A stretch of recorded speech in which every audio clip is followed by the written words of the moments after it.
2 weeks ago in Paris, I said before the world that we needed a strong global agreement to accomplish this goal.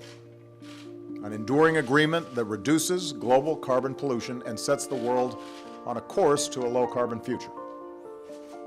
A few hours ago, we succeeded.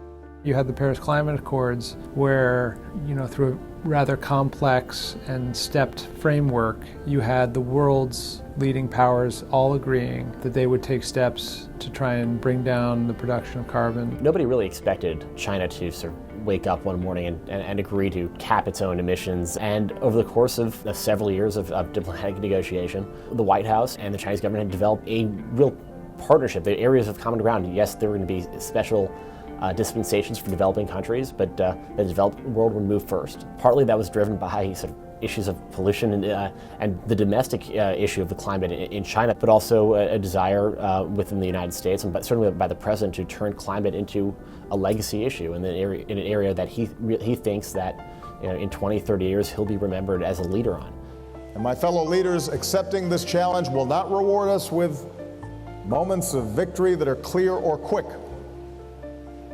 Our progress will be measured differently in the suffering that is averted and a planet that's preserved.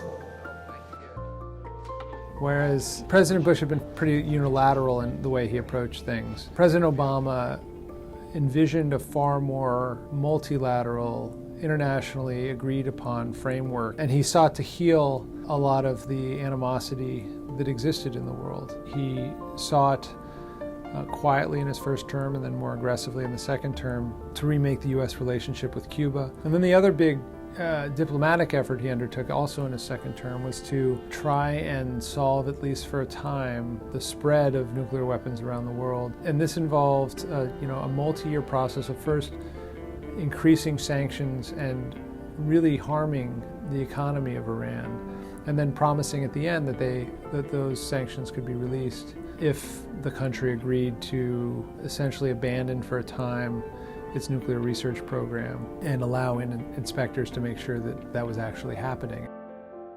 But it really reset in a very dramatic way the American relationship with Iran, which had been basically limited to animosity since the 1970s. I mean, the president's legacy internationally will certainly be defined by his desire to work with international partners, international agencies. On the negative side, you end up with things like Syria, sort of the quagmire there, where the desire to sort of not go it alone. And foreign allies who had different interests, different self-interest, different moral views on the issue, that led to the U.S. not really doing much of anything. And that might be his most significant foreign policy failure, but it comes from the same place as some of his greatest foreign policy achievements, and that's sort of the grand irony of the Obama foreign policy.